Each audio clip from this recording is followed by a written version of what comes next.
6월 7일 앉은자리 새벽기도회를 시작합니다.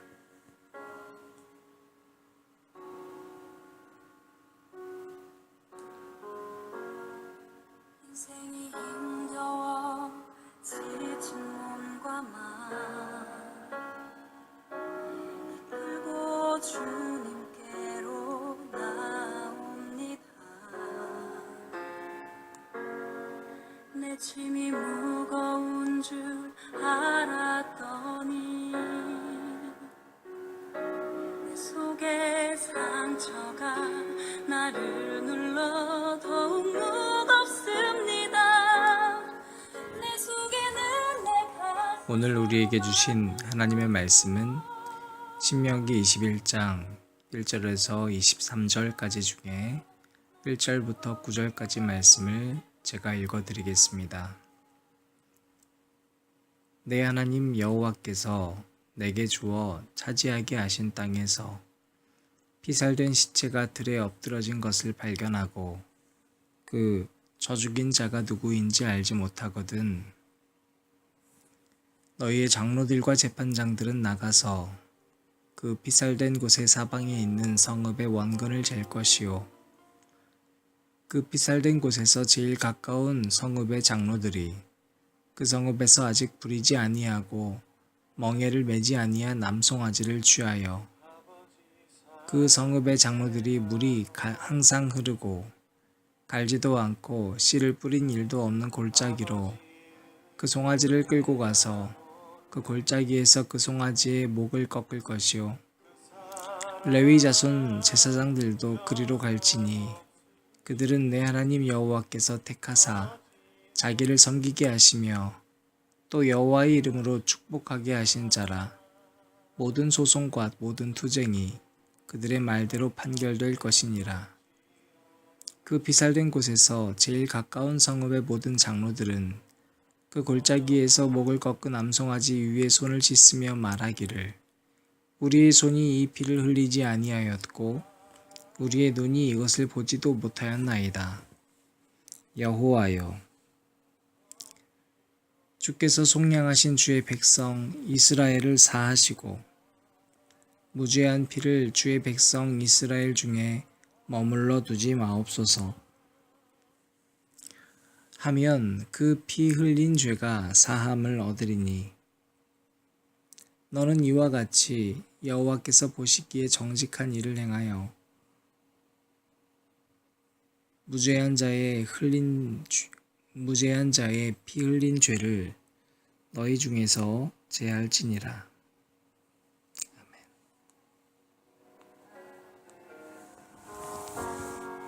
세상의 모든 짐을 지셨던 주님, 내 모든 아픔도 주님 어깨에 다 지워져 있네. 나 혼자만 겪는 듯 외로운 상처도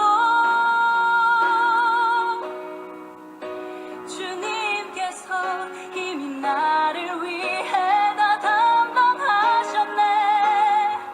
피 흘리는 주님의 손바발 보니 오 주님, 오 주님,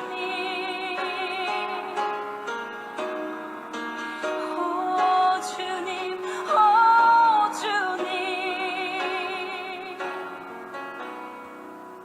십자가로 나는 충분합니다.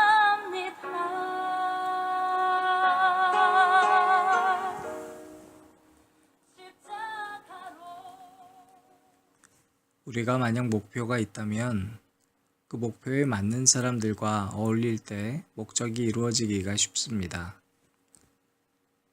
음악을 잘하기 위해선 음악을 잘하는 사람들과 물건을 잘 팔기 위해서는 물건과 어울리는 사람들과 재미를 중요하게 생각하는 사람들은 재미있는 사람들과 어울릴 때 내가 행복해질 수가 있습니다. 그래서 우리의 시선이 어디를 향하는가? 그것은 결국 내가 무엇을 추구하고 사는가와 동일합니다. 예수님께서는 분명히 목적이 있어서 이 땅에 오셨습니다. 그분의 목적은 하나님의 말씀을 이루기 위함이고, 그것은 결국 우리를 구원하기 위한 하나님의 계획 때문이었습니다.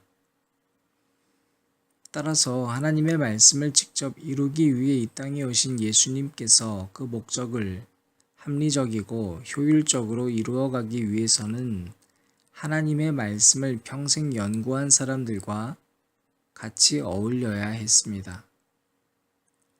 그러나 예수님께서는 오히려 정반대의 사람들,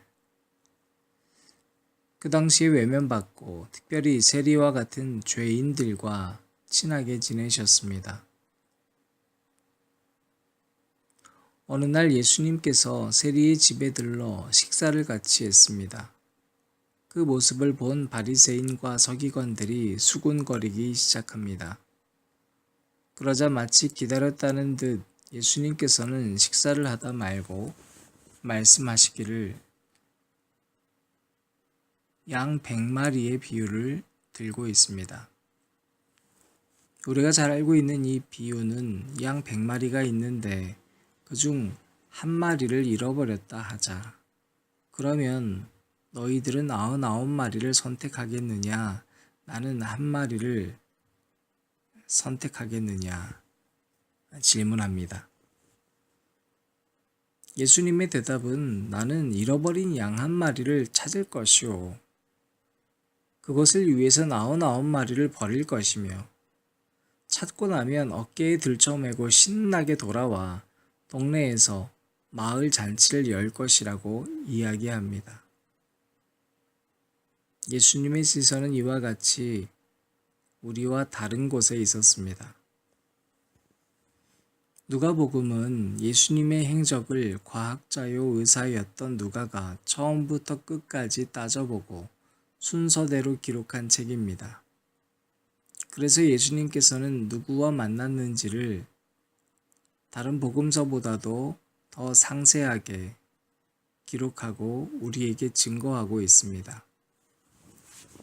5장에서는 병든 자들에게, 7장에서는 여인들에게, 그리고 18장에서는 여리고 가는 길에 소리치는 바디메오에게, 19장에는 수많은 사람들로부터 외면받았던 그리고 키가 작아 보이지 않았던 삭개오에게, 22장에는 저주하며 부인했었던 베드로에게 예수님께서는 그 시선을 향하고 계셨습니다.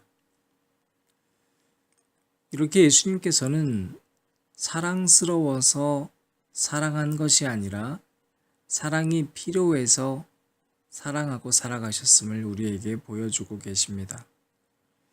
오늘 본문 말씀에서 우리는 5가지 경우에 대한 하나님의 마음을 만납니다. 첫 번째로 어느 날 어떤 마을에서 한 사람이 죽었습니다. 그 살인자가 누구인지는 알 수 없습니다. 피해자의 마음은 물론이고 그 마을 전체가 얼마나 뒤숭숭한 분위기이겠습니까? 마을 사람들은 서로가 서로를 의심하기 시작했을 것이고 밤마다 문을 꽝 닫고 들어가서 누구도 믿지 않는 불신의 공동체가 되어갔을 것입니다. 또한 그 마을은 누구도 가기 싫은 마을이 되었을 것입니다. 그때 하나님의 해결 방법은 살인 장소에서 가장 가까운 마을 가운데 장로가 속죄의 제사를 하나님께 드림으로 마을 공동체 전체가 용서를 받게 되는 일을 행하셨습니다. 여러분이 가정을 위해 예배자가 된다는 것, 교회를 위해서 한 사람의 예배자가 된다는 것, 이 나라를 위해 깨어있는 한 사람의 의인이 된다는 것이 얼마나 중요한 일인지를 알게 됩니다. 나아가서 이 사건은 단지 구약의 오늘 신명기 말씀에만 머무는 것이 아니라 예수 그리스도가 우리를 위해 죽어주심으로 마땅히 죽어야 하고 심판받아야 할 우리가 하나님 앞에 구원받게 되는 일까지 계시하고 계십니다. 두 번째로 전쟁을 하고 포로로 잡은 여자를 아내로 삼을 때의 경우에 대하여 알려주고 계십니다. 전쟁 중에 잡혀온 여자 포로들은 노예처럼 취급받는 것이 당연한 그 시대의 분위기였습니다. 그런데 그 여자를 아내를 삼을 때 그 여자의 머리를 밀고 손톱을 깎고 본래 입었던 포로의 옷을 벗기라는 것입니다. 그것은 바로 여인에게 당신은 이제 포로가 아니요, 노예가 아니요, 완전히 나의 신부가 되었고 새로운 사람이 되었음을 선언하고 있습니다. 하나님께서는 전쟁 중에 포로가 되어서 이제 어떤 가정의 아내가 되어야 하는, 그것도 이방 민족의 그 여인의 마음을 알고 계셨습니다. 세 번째로 일부 이처의 제도에서 남편이 사랑하지 않는 아내, 그리고 사랑받지 못하는 어머니를 둔 그 가정의 맏아들에게 하나님께서는 그 맏아들의 권리를 복원시키고 계십니다. 하나님은 평생 동안 부모에게서도 인정받지 못했던 자녀의 억눌린 마음까지도 이미 다 셈하고 계셨습니다. 네 번째로 부모의 말을 거역하고 매일 방탕하고 술 취한 폐륜적 아들이 죄를 부모들이 고발하면 사람들에 의하여 처벌받도록 했습니다. 매일매일 아들의 폭언과 폭력, 방탕함을 보며 두려워 떨고 있는 부모의 억울한 마음에 대해서 하나님께서는 신경 쓰고 계셨습니다. 마지막으로 죽을 죄를 지어서 처형된 사람입니다. 우리 생각에 죽어 마땅한 자라면 시체를 밤새 매달아 두건 그 누가 상관하겠습니까? 그러나 하나님께서는 아무리 죽을 죄를 지어서 죽은 자라 할지라도 나무에 매단 자체로 밤을 지내지 말고 묻어주라고 하십니다. 하나님께서는 거룩하신 분입니다. 거룩한 분은 당신이 만든 이 땅도 거룩해지기를 원하십니다. 거룩한 세상을 만들어가는 방법은 거창한 방법론적인 것에 있지 않고 우리가 바라보지 못하는 소외받은 한 사람을 사랑하는 데에 있습니다. 하나님께서는 거룩한 땅을 보호하는 방법으로 아무도 보지 않는 곳에 시선을 두시고 그들의 마음을 위로하시기 위한 법과 제도를 만들어 가셨기 때문입니다. 심지어 죽어 마땅한 사람의 가족들까지도 하나님은 걱정하고 계십니다.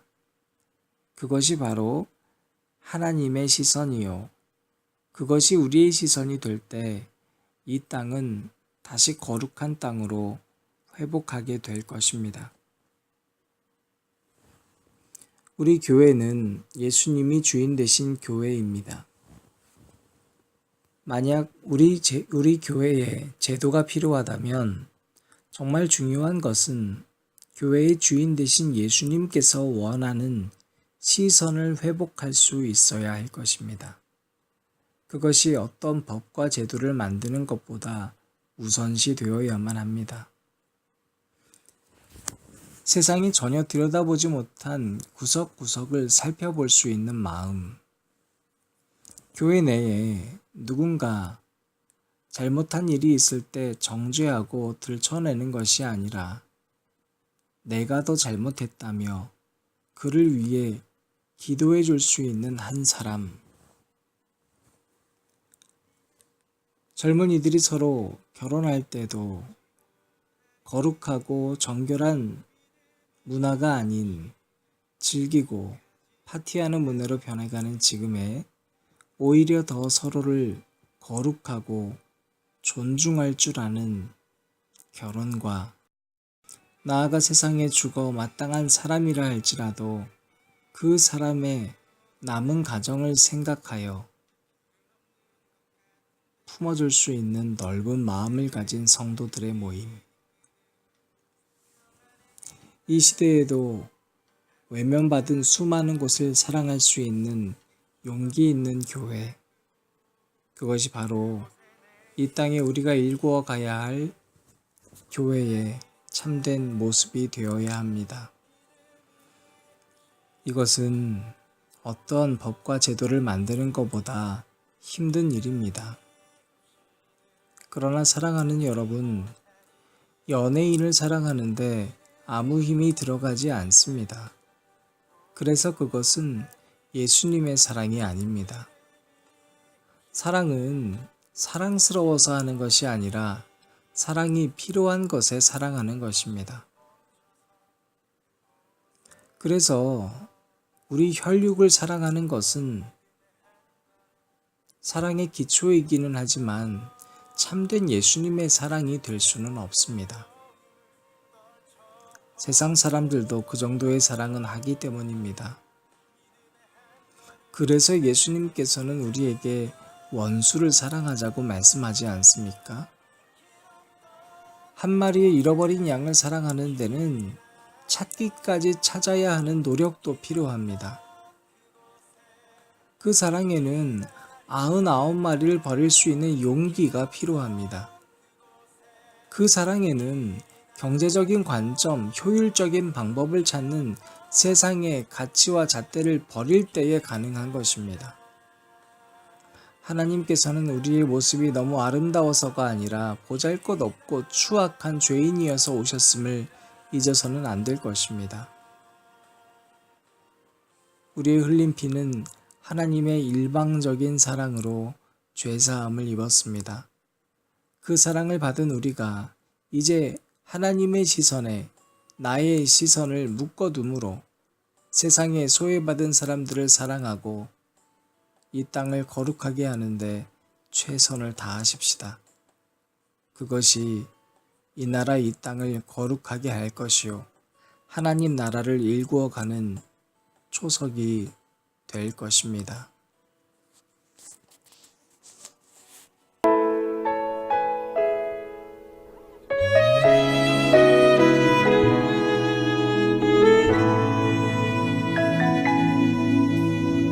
내게로부터 눈을 들어 주를 보기 시작할 때 주의 일을 보겠네.